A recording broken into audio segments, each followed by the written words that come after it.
For decades, we've all been told a pretty simple story about heart attacks. You know, clogged pipes, years of bad habits. But what if that story is not just wrong, but dangerously wrong? In this explainer, we're going to tear up that old script. We're diving into the new science that is completely changing how we understand, prevent, and yeah, even cure the world's #1 killer. Meet Carolyn Thomas. She was 30,000 feet in the air when she realized her indigestion was something way, way worse. For weeks, she'd had this gnawing pain in her arm, and her doctor just dismissed it as acid reflux. But up there, in the cabin of that Boeing 737, the pain just exploded. It was a massive blockage in an artery that doctors have a chilling nickname for, the Widowmaker. Her story is it's a terrifying warning that the classic signs we've all been taught to look for, they're only half the picture. So here's the most important thing you need to grasp. We have to throw out that old plumbing analogy. A heart attack is not a slow clog in a drain pipe. The new science shows it's a sudden, violent biological explosion. It's an inflammatory crisis, and as we're about to see, it is increasingly striking the young. So first, we have to just completely dismantle the myth. The danger of that old clogged pipe idea is that it gives us this false sense of security, right? It makes us think we have all this time. But the truth is, you can pass a stress test with flying colors on a Tuesday and have a fatal heart attack on Wednesday. So what is really happening inside your arteries? We're shifting from a simple plumbing problem to, well, a biological catastrophe. This isn't about some slow-building sludge. It's about sudden inflammation and all-out cellular warfare. Now, this is where it gets really counterintuitive. Most heart attacks, and I mean the vast majority, happen in arteries that are less than 50% blocked. So, why? It's because the real problem isn't the size of the plaque, it's how stable it is. The dangerous ones are like these inflamed, angry blisters on the artery wall, just waiting to pop. And boom, this is the chain reaction. It happens in minutes. First, that thin cap over the plaque just tears open. Second, the fatty, toxic gunk inside gets exposed to your blood. Your body totally panics. It thinks you've got this massive injury, so it forms a huge blood clot to heal the tear. But inside a tiny coronary artery, that healing clot is the very thing that grows and completely blocks all blood flow, starving the heart muscle of oxygen. But it's not always a big, dramatic rupture. There's another culprit called plaque erosion. With this one, the artery's lining just peels away. Think of it like skinning your knee. It exposes the tissue underneath and triggers the exact same catastrophic blood clot, but the initial cause is totally different. And this is a key mechanism that we're now seeing a lot in younger women and in smokers. Okay, so this all makes sense if there's plaque involved. But what happens when doctors go in to look at the arteries and they find nothing? No major blockage, but the patient has had a full-blown heart attack.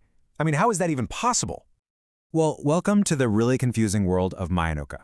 It stands for myocardial infarction with non-obstructive coronary arteries. In these cases, the cause isn't a classic clog.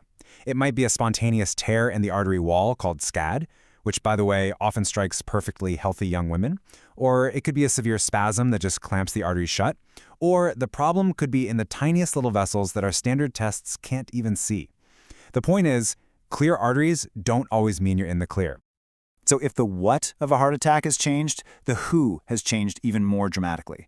Let's talk about the new face of this disease, because that old checklist of risk factors, well, it's missing a huge and growing part of the population. This chart right here, this is the alarm bell. For decades, we were actually winning the war against heart disease. Death rates were falling for everybody. But just look at the data for young adults starting around 2018. The trend completely reversed, and the death rates have spiked. Something new is going on. And here's a big piece of the puzzle. Nearly 1 in 5 people who have a major heart attack have zero of the classic risk factors. No high blood pressure, no high cholesterol, no diabetes, they don't smoke. Doctors actually have a name for them. They're SMuRFless, as in no standard modifiable risk factors. These are the people who are slipping right through the cracks of our prevention system. So, what's causing heart attacks in all these healthy people? A lot of the time, the answer is hiding in their genes. It's a particle called Lipoprotein A, or Lp(a) for short.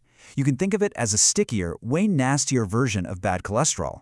It's completely determined by your genes. And here's the real kicker. Statins, our #1 cholesterol drug, don't do a thing to lower it. Lpa is just a triple threat. It helps build plaque, it drives inflammation, and, this is the most insidious part, It actually gets in the way of your body's natural ability to dissolve blood clots. It's like a particle that not only starts the fire, but also hides the fire extinguisher. And listen, this is not some rare condition.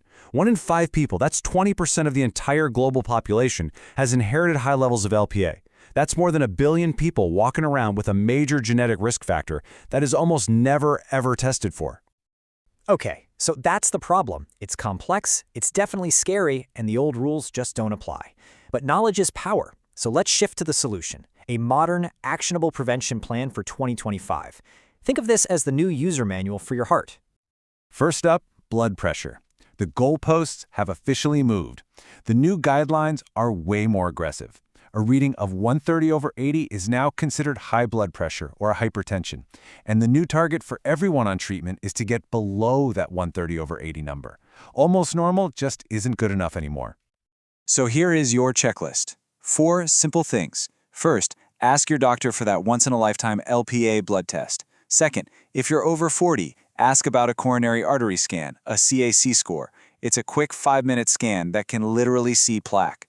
Third, go online and use the new Prevent Risk Calculator from the American Heart Association. It's totally free. And finally, get a home blood pressure cuff. The readings you get at home when you're relaxed are often way more accurate than the one you get in the doctor's office. Okay, so that prevention plan is what you can do today. But now let's look just over the horizon.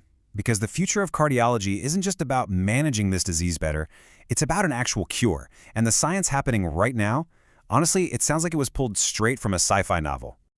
What if you could get a single shot, just one, that made you practically immune to high cholesterol for the rest of your life? That's the incredible promise of CRISPR gene editing technology, and it's already being tested in humans. The results from the very first human trial were just staggering. A single infusion of this gene editing therapy goes to the liver, switches off one specific gene, and permanently lowered bad cholesterol by almost 50%. This is a potential one-and-done treatment. Imagine, no more daily pills for millions of people. And the same kind of leap is happening in diagnosis. I mean, look at this. It really shows the power of AI. An algorithm they nicknamed the Queen of Hearts was trained to read ECGs. In trials, it correctly identified 92% of major heart attacks. The human doctors? They only caught 71%. This isn't about replacing doctors. It's about giving them superpowers to see what the human eye can miss. And hey, remember that nasty LPA particle? The genetic one that statins can't touch? Well, new therapies are in the final stages of testing that act like a genetic off switch. These drugs are literally designed to just silence the gene that makes LPA, which could neutralize this huge genetic risk for good. So you can see we are at this incredible turning point. We have tools that can see invisible risks, we have AI that can diagnose better than humans, and we have therapies that can literally edit our DNA. The question really isn't if we can win the war on heart disease anymore, it's how soon.